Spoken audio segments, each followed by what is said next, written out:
तुम्हाला विनंती करतो, काय टीव्हीकडे बघत बघत आम्ही काही प्रश्न केले, त्यांनी त्याचं उत्तर दिले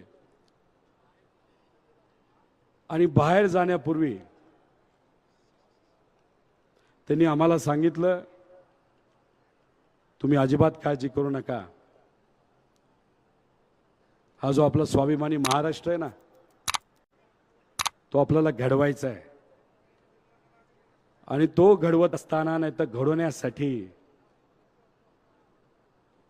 आपल्याला नवीन पिढी तयार करायची, नवीन पिढीला ताकद द्यायची आहे आणि जोपर्यंत नवी पिढी ही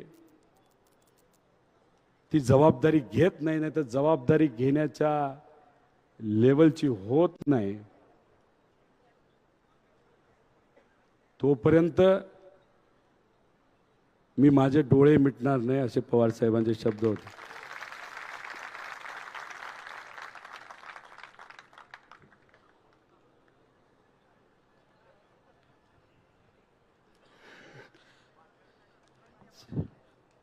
साहेब, मी तुम्हाला विनंती करतो, काय